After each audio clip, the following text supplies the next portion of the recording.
orang pendek belum tentu stunting. Orang pendek belum tentu stunting. Tetapi orang stunting pasti pendek. Orang stunting pasti pendek. Iya. PKK itu tidak ada arisan. Oh, tidak ada arisan. Tidak ada arisan kalau di PKK. Jadi kita murni bekerja kalau di PKK. Ya.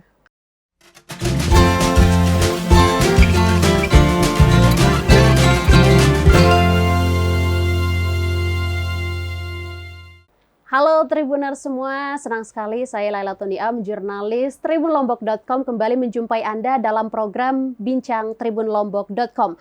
Hari ini kita akan berdiskusi satu topik yang sangat penting mengenai masalah stunting. Barangkali Tribuners di rumah sudah tahu nih, di media, di sosial media, stunting ini menjadi masalah yang diprioritaskan pemerintah Provinsi Nusa Tenggara Barat untuk segera dituntaskan. Dan kita akan menggali lebih dalam sebenarnya seperti apa kondisi stunting kita di NTB, kemudian bagaimana intervensi dari sejumlah pihak dalam menangani stunting ini. Dan untuk membahas ini, di sini hadir narasumber kami, Ketua TPPKK NTB Hajah Lale Prayatni Aryadi. Bunda, terima kasih sudah hadir di tribunlombok.com. Ya. Gimana Bunda, kesibukan di TPPKK akhir-akhir ini seperti apa, Bun? Terima kasih. Jadi Assalamualaikum warahmatullahi wabarakatuh. Waalaikumsalam warahmatullahi wabarakatuh. Ya, jadi selaku Ketua Tim Penggerak PKK Provinsi Nusa Tenggara Barat, sama dengan OPD sebenarnya. Iya, ya. PKK itu adalah organisasi masyarakat yang memang bisa melaksanakan berbagai kegiatan yang dilaksanakan OPD. Jadi kita PKK ya tetap seperti orang ngantor juga. Orang ngantor juga. Iya. Ada tugas-tugasnya tertentu, Bu? Tetap seperti itu. Jadi di PKK itu ada 4 pokja yang setiap hari juga bergiliran untuk ke kantor, ya, bergiliran untuk piket, ya, mulai dari Senin sampai dengan hari Kamis. Kemudian saat ini kami juga di PKK ya sedang melaksanakan bagi-bagi telur juga. Bagi-bagi telur juga dalam hal apa dulu, Bunda? Dalam hal pengentasan stunting. Oke, ya. terus lanjut Bunda, nanti sebelum kita gali lagi. Ya, jadi terkait dengan stunting di Provinsi Nusa Tenggara Barat, alhamdulillah ya, data terakhir kemarin saya dapat dari Pak Kades Kesehatan, kita sekarang berada di angka 13,49.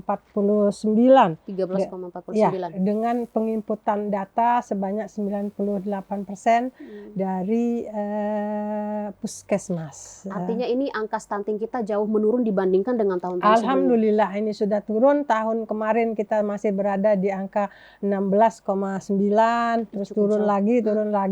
Ya sekarang kita berada di 13,49. Memang target dari pemerintah pusat ya, angka stunting itu ditargetkan 14% di tahun 2024. Tetapi alhamdulillah kita di Nusa Tenggara Barat saat ini sudah berada di angka 13,49. Artinya melampaui batas yang sudah ditentukan. Betul. Tentunya ini adalah menggembirakan ya, kita semua ya. Tetapi juga ada masih beberapa kabupaten yang memang masih memiliki angka yang cukup tinggi seperti di Lombok Timur, kemudian di Lombok Tengah itu masih cukup tinggi. Tetapi kita memang angka 13,49 ini kita banyak disupport dari kabupaten yang ada di Pulau Sumbawa. Berarti itu ini ya, stuntingnya itu cukup rendah ya? Cukup rendah. Seperti di kabupaten. KSB itu sekarang di angka 8 kalau nggak salah dia. Jadi sudah di bawah angka 10. Ya, itu di KSB. Jadi ada hasil dari gotong royong, gebrak stunting segala macam itu memang sudah lumayan lah ada hasilnya nyata terlihat. Iya. Oke.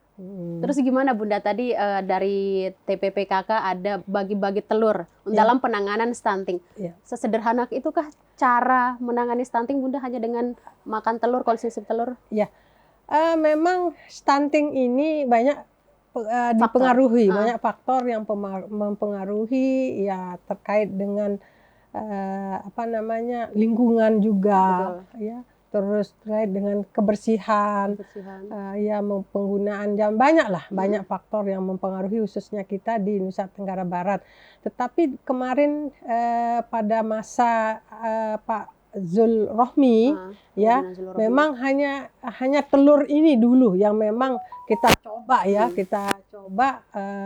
dengan pembelian telur. Awalnya kita berikan telur 1 telur untuk 1 anak, 1 ibu hamil setiap hari. Kemudian kita naikkan dia menjadi 2 telur sehari ya, baik untuk anak-anak balita yang umur 0 sampai 2 tahun.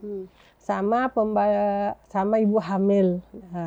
Kemudian kita di PKK ya, khususnya PKK memang kami memiliki 4 binaan ya di Pulau Lombok. Yang pertama di Senaru KLU, kemudian untuk Lombok Barat ada di Lembar, untuk Lombok Tengah itu ada di Aibri, kemudian di Lombok Timur itu ada di Kelayu Jorong. Ini yang sudah kita bina pada tahun 2023 kemarin.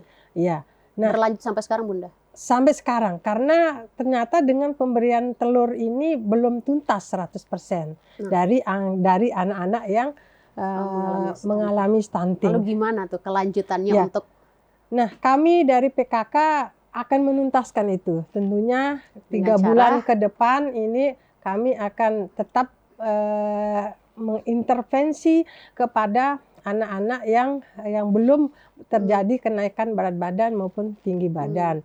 Nah, kita sudah evaluasi dari 4 lokasi tersebut, apa sih penyebabnya? Kenapa setelah kita intervensi selama 90 hari kok tidak terjadi kenaikan berat badan dan tinggi badan? Tentunya ini kita kerjasama dengan puskesmas tempat. Ternyata memang ada anak-anak yang menderita ISPA, menderita diare. Itu juga mempengaruhi, karena begitu dia diare tentunya berat badannya pasti akan turun. Nah, kemudian kita juga dari PKK, alhamdulillah kita akan kerjasama dengan Evisri. Evisri ada salah satu perusahaan dari Bandung yang memang kita akan coba kombinasikan antara telur dan ikan. Kombinasi protein. Iya, kita akan tambah lagi. Kemarin dengan telur saja, sekarang kita akan tambah dengan ikan. Ini kita baru coba untuk di Aibri. Ya, Aibri, mudah-mudahan dalam minggu ini sudah 1 bulan ini ya kita akan melakukan penimbangan. Ya, hari Rabu minggu depan saya ke Aibri untuk mengecek apakah memang ada terjadi kenaikan berat badan lebih cepat antara kombinasi telur dan ikan dibandingkan telur saja.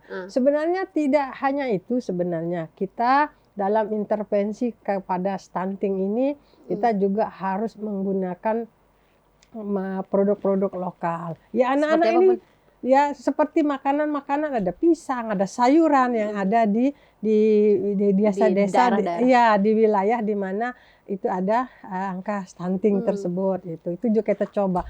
Jadi tidak hanya protein saja, sebenarnya perlu juga dia diberikan sayur dan sayur juga, dan lingkungan di mana anak-anak itu berada juga perlu diperhatikan. Oke. Tadi kan Bunda sempat menyinggung tentang banyak faktor yang mempengaruhi stunting ini.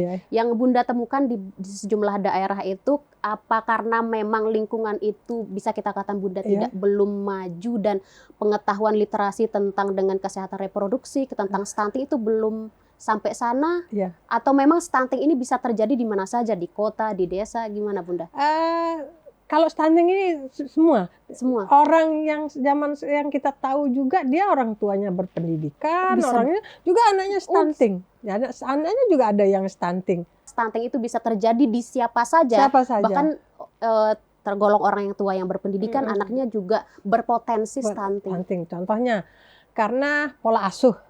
Nah, pola asuh. Misalnya ada orang kaya nih, punya anak, ya dia mungkin karena sibuk, jadi anaknya diasuh oleh ART-nya. Mungkin ART-nya ini juga tidak terlalu memperhatikan makanan daripada anak-anak ini. Itu juga bisa mempengaruhi pertumbuhannya juga, begitu. Apalagi kita masyarakat di desa ya, yang memang pengetahuannya juga tidak biasa-biasa saja, ya, itu juga bisa mempengaruhi.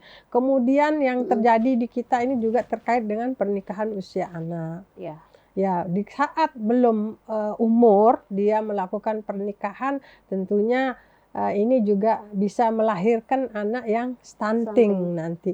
Apalagi pada saat dia hamil, itu dia juga menderita kekurangan zat besi, kekurangan darah, anemia. Nah, ini besar sekali pengaruhnya untuk bagaimana sampai dia melahirkan anak yang stunting. Setelah anaknya lahir, tentunya akibat pernikahan usia anak ini dia kan tidak maksimal juga pertumbuhannya, betul. Ya, tidak maksimal dia untuk bagaimana dia mengasuh anaknya. Karena namanya pernikahan usia anak, dia masih anak-anak. Kemudian dia juga belum paham bagaimana sih dia untuk mengasuh anak. Nah, pendapatan daripada suaminya yang memang belum bekerja ini juga berpengaruh. Hanya itu menjadi akumulasi yang menyebabkan pertumbuhan dari anak itu terganggu.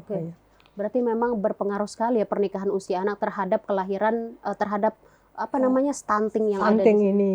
Kemudian juga terkait anak-anak sekarang ya, remaja ini kan banyak yang mengalami anemia. Diberikan oleh pemerintah pil penambah darah, mereka tidak minum. Nah, itu penyebabnya tuh Bunda. Kemudian anak-anak remaja kita sekarang juga takut gemuk. Jadi makanannya tidak makanan tidak berani makan, tetapi makanan-makanan yang siap saji, malah yang tidak bergizi itu yang dimakan. Karena tren, Bunda. Nah ini yang tren ini yang harus bagaimana caranya supaya ya anak-anak yang akan memasuki remaja, yang akan memasuki pernikahan ini, ya ini yang harus kita lebih banyak lagi memberikan pengertian kepada mereka bahwa si calon pengantin ini tidak boleh kekurangan gizi, dia tidak boleh juga anemia.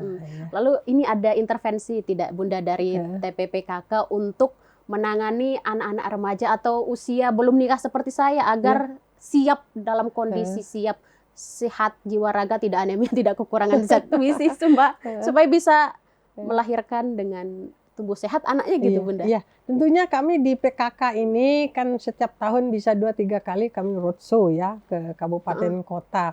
Nah, nanti pada saat roadshow itu kita juga bisa bertemu dengan segala usia ya, segala usia. Nah, dari sana kita memberikan pengertian, kita memberikan sosialisasi terkait dengan pentingnya menjaga pola asuh anak. Kemudian pentingnya menjaga gizi baik dari ibu hamil, calon pengantin. Kemudian ada namanya PKK Goes to School. PKK Goes to School. Kita masuk juga ke sekolah-sekolah. Bukan hanya kampus Goes to School. Sekarang PKK itu ada PKK Goes to School, PKK Goes to Majelis Taklim, dan PKK Sahabat Remaja namanya. Nah, di PKK Goes to School ini juga kita sosialisasi ke sekolah-sekolah terkait dengan ini pemberian pil tambah darah, tentang narkoba, tentang kekerasan.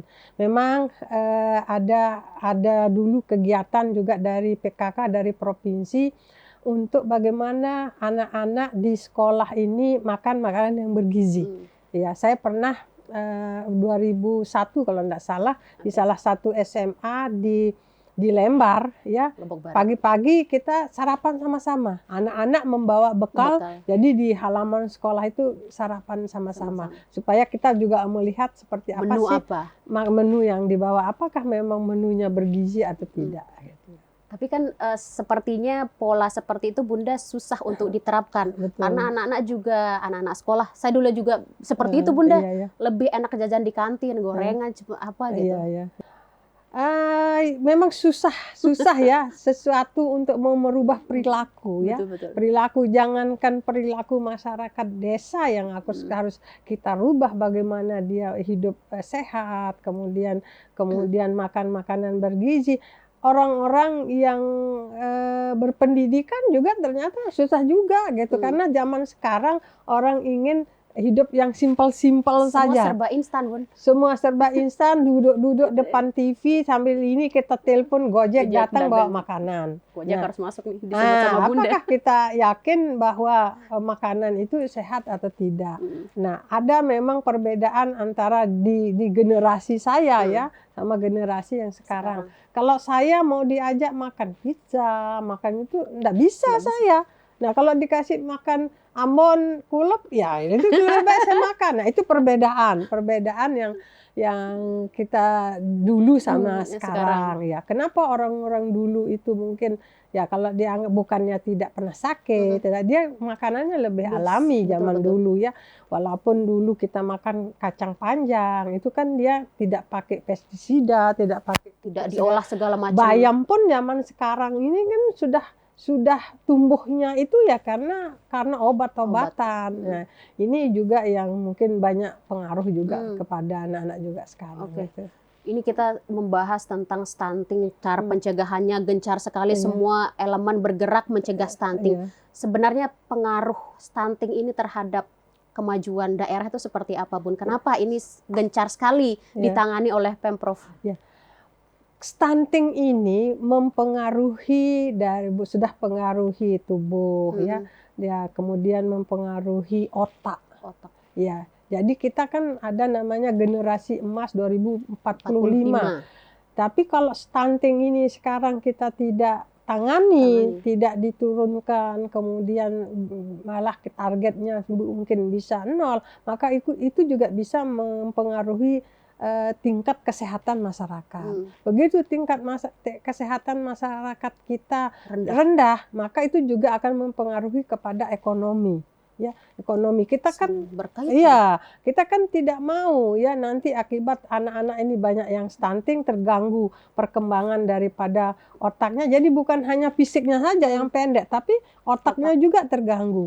Tentunya ini juga akan mengganggu dari di daerah itu ya, karena bagaimana kita bisa generasi muda kita yang segitu banyaknya yang akan stunting mempengaruhi perkembangan otaknya, sama siapa yang akan membangun daripada daerah tersebut ya. Artinya ini saling berkaitan ya, sehingga nanti misalnya untuk melahirkan generasi unggul, maka dari itu pencegahan stunting ini harus benar-benar diseriusi dan ditangani, Bun. Betul ya.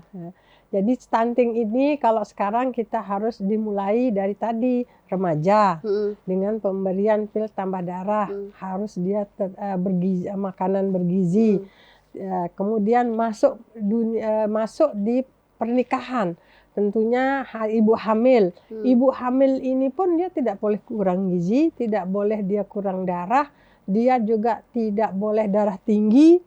Kemudian ibu hamil ini juga harus memeriksa kehamilannya secara rutin, minimal 6 kali selama kehamilannya.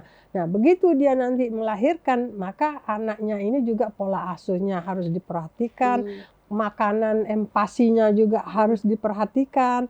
Itu yang nanti akan membantu pertumbuhan daripada otak maupun tubuh dari fisik dari anak tersebut. Gitu. Pemahaman tentang stunting, Bunda, dari Bunda keliling roadshow tadi misalnya ke sekolah, ke daerah-daerah. Mungkin bisa dibandingkan, Bunda, dari sebelumnya pemahaman stunting mungkin tidak familiar, bahkan isu stunting, pemahaman stunting tidak pernah didengar. Dengan sekarang itu perbedaan seperti apa, Bun? Kalau dulu kan kalau kita lihat orang yang cebol ya pendek, itu malah kita ketawakan orang kan, dia cebol gitu-gitu ya. Itu kan belum dilihat seperti kan bukan sebuah masalah Kak. Iya, dulu kan stunting ini juga kita tidak tahu bahwa orang cebol itu namanya stunting ya. Nah, setelah ini pemerintah pusat itu mungkin melihat bahwa angka stunting di Indonesia ini cukup tinggi, maka disitulah dia mulai pemerintah ini bagaimana dengan target Indonesia Emas 2045, tetapi anak-anak ini kelihatan bahwa pertumbuhannya juga terganggu.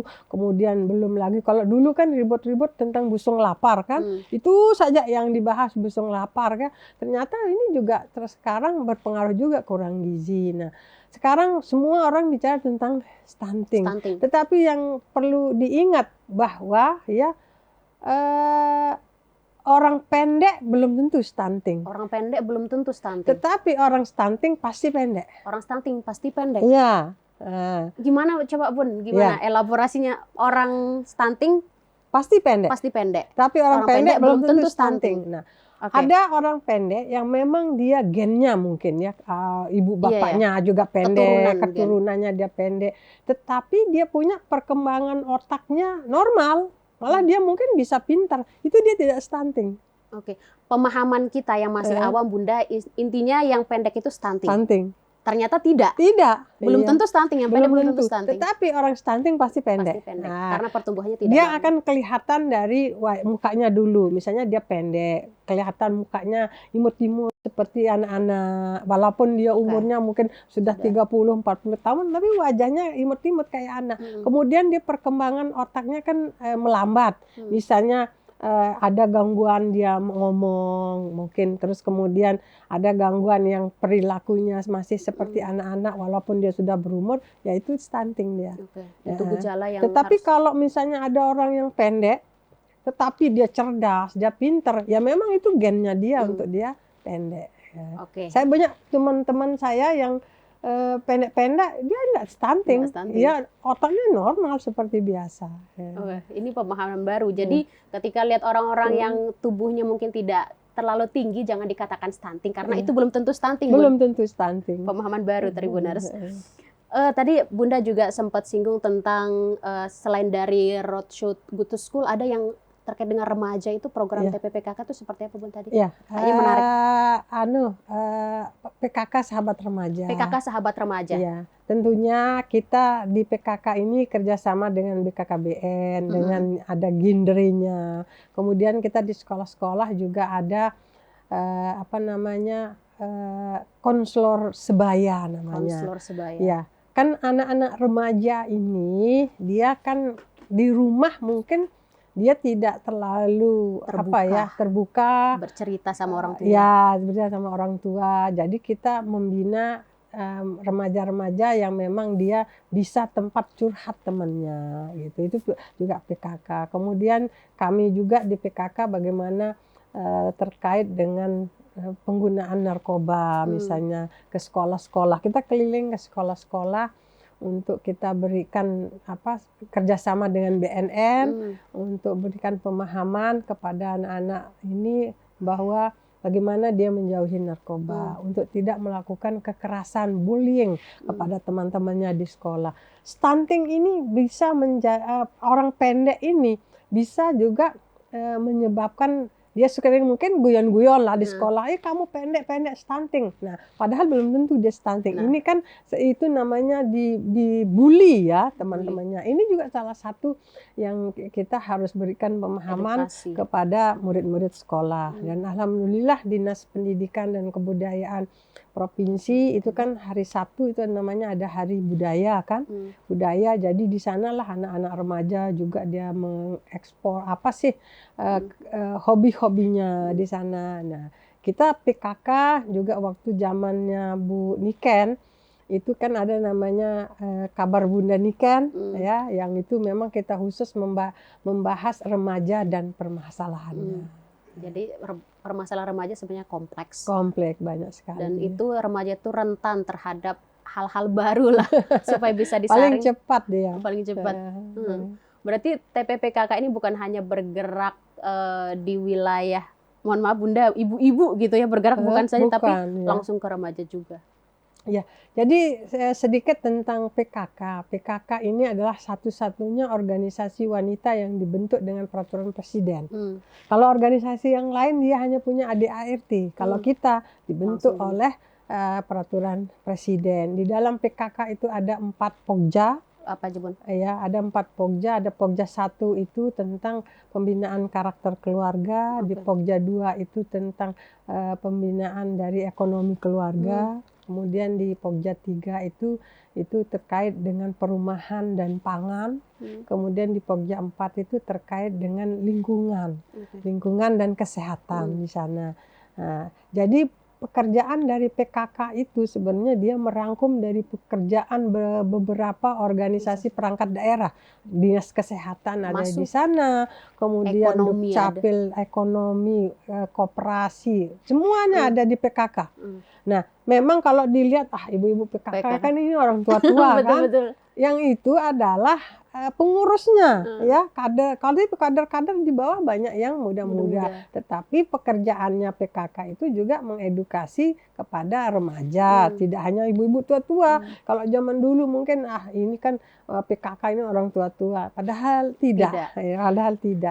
Ada yang muda-muda. Iya, kita juga ada bedah rumah untuk masyarakat yang rumah kumuh, gitu ada juga program kita. Kemudian kita juga ada sosialisasi terkait dengan bencana, kita juga terkait dengan lingkungan, penanaman pohon. Semua ini masuk ke TPPKK? Masuk TPPKK. Kemudian bagaimana pekarangan ini juga kita nanam tanaman yang seperti cabai gitu. Itu kita mengajak masyarakat untuk seperti itu. Kalau di Pokja 2 itu terkait dengan ekonomi, kita namanya bagaimana ibu-ibu PKK ini membentuk usaha keluarga. Ya membuat keripik lah, samalah dengan UMKM ini gitu. Nah, khusus di Pokja 1 ini adalah pembentukan terkait dengan karakter keluarga di sana, pembinaannya. Artinya ini pemahaman tentang ibu PKK yang di luar sana mungkin ibu PKK tahunya cuma arisan, Bunda, ternyata tidak ya dong. Iya. PKK itu tidak ada arisan. Oh, tidak ada arisan. Tidak ada arisan kalau di PKK. Jadi kita murni bekerja kalau di PKK ya. Karena semua lini masuk ya. Jadi ini ibu-ibu PKK ini sangat berpotensi dan berpengaruh lah di masyarakat. Jadi kan masuk kemana aja, Bunda, itu? PKK itu punya kader itu sampai di tingkat RT. Sampai di tingkat keluarga. Di keluarga itu namanya ada Dasawisma. Jadi ada kelompok 20 kelompok rumah tangga itu digabung jadi satu menjadi Dasawisma. Itu kader PKK semua di sana. Iya, jadi kader PKK itu dari pusat sampai di NTB saja kurang lebih 25.000 kader PKK. Sekali. Iya. Lumayan. Dan PKK itu katanya mereka kita honor dari Allah katanya. Honor dari Allah itu gimana? Tapi memang mereka ya enjoy gitu, ibu-ibu ini enjoy. Kalau kita pergi ke Pulau Sumbawa misalnya Rutsu, kita jam 2 malam, jam 3 malam berangkat. Mereka enjoy saja. Dan walaupun ibu-ibu tuh umurnya ada yang sudah 70 tahun, ada yang ini, tapi mereka senang-senang aja. Tapi memang karena rasa keibuannya itu. Ada rasa terpanggil untuk bagaimana sih membantu masyarakat. Itu aja sih kalau di PKK ya. Karena sebagai seorang ibu juga ingin mengentaskan apa yang terjadi pada ibu-ibu yang lain. Ya membantu. Iya. Oke, Bunda. Bunda sebagai ketua TP PKK ini menerapkan nggak literasi stunting itu di kehidupan keluarga orang-orang terdekat? Iya. Saya punya cucu 1. Dan kebetulan cucu saya itu paling hobi makan telur. Jadi dia dari kecil itu makanannya telur saja. Ya itu ya, telur. Nah sekarang sudah mulai dia mau makan ayam ya gitu. Karena alhamdulillah lah di keluarga. Karena lingkungan kali, Bunda. Ya juga sih mungkin. Alhamdulillah di keluarga saya memang tidak ada sih yang stunting itu. Tetapi setelah saya lihat memang dari cucu saya sendiri apakah memang cerdasnya itu dari telur itu juga saya mungkin mudah-mudahan gitu ya, memang saya lihat cucu saya tuh agak cerdas dia. Sekarang kelas 1 SD. Ya dia setiap hari makan telur. Hobi telur. Hobi telur dia. Berarti tidak perlu diperintah atau dianjurkan makan telur, sudah makan telur sendiri. Sudah makan telur sendiri. Ya. Oke Bunda, sebelum kita beralih ke segmen selanjutnya, ini pertanyaan terakhir Bunda. Seberapa optimis kita Pemprov NTB ini untuk mencapai 0% stunting di NTB? Mungkin dalam jangka tahun berapa? Iya. dalam hidup ini semua harus optimis. Semua harus optimis. Ya, kalau kita pesimis ya kita tidak akan bergerak ya. Tidak Udah maju. kita diam-diam saja gitu. Tapi untuk ke depan bagaimana kita ini maju ya kita harus optimis. Kita tetap optimis. Tetapi sekarang kan arah kita untuk stunting ini seperti tadi saya kasih tahu bahwa tidak hanya kita bagaimana sih memberikan telur kepada anak yang 0 sampai 2 bulan, 2 tahun begitu. Tapi yang paling penting sebenarnya adalah edukasi kepada remaja, perempuan khususnya. Kemudian bagaimana kepada ibu hamil. Ya, kalau sekarang yang sudah ada 0 sampai dengan 2 tahun kita terus intervensi, tetapi kita tinggalkan remaja dan perempuan, ibu hamil, maka dia ini selesai, dia akan melahirkan lagi anak stunting. Jadi ini harus berjalan bersama-sama, remaja iya, ibu hamil dan menyusui juga iya, kemudian yang 0 sampai 2 tahun juga kita tangani, sambil kita juga bagaimana gerakan kebersihan kepada masyarakat, karena itu juga berpengaruh. Iya. Oke. Berarti ini semuanya dikeroyok lah dari anaknya tadi yang 0 sampai 2 tahun, remaja juga diberi edukasi terkait dengan itu, kemudian ibu hamil juga harus gizinya juga harus cukup biar tidak stunting. Tidak stunting anaknya, itu harus jadi perhatian semua. Sehingga ibu hamil ada juga makanan tambahan seperti anak 0 sampai 2 tahun ini juga diberikan makanan tambahan gitu. Nah, makanan tambahan ini harus dia tinggi protein. Tadi kombinasi telur dengan ikan. Ikan ya. Ikan tongkol bisa nggak Bun? Paling murah kayaknya tuh. Ada di daerah. Jangan salah ya, ikan tongkol itu juga bergizi loh. Jangan salah ya. Karena paling populer Bun di desa-desa ikan tongkol. Iya, karena mungkin keterjangkauan daya beli masyarakat hanya bisa beli ikan tongkol, tidak bisa beli ikan kerapu, tidak masalah. Yang penting dia mau makan ikan. Ya. Tetapi memang gizi daripada protein itu memang lebih tinggi ikan laut. Tapi sekarang kita coba dengan ikan darat dulu, ikan nila itu ya. Itu kan banyak juga dibudidaya di desa-desa. Iya. Sebenarnya dia ini si lele juga enggak apa-apa. Kemarin waktu saya acara di mana namanya di Iberik ya, itu dari fishery itu membuat bakso dari lili, ya itu juga diberikan kepada anak-anak di sana ya. Jadi barangkali nih kenapa saya tanyakan Bunda di luaran sana, barangkali ada yang berpikiran untuk mencegah stunting itu harus mungkin ikan salmon, terlalu mahal ya perbandingan. Enggak ya? Enggak. Ikan yang ada di sekitar kita lah Bunda. Ikan kembung juga bagus loh. Ikan kembung, ikan tongkol itu enggak apa-apa. Yang penting kombinasi protein yang cukup Bunda ya.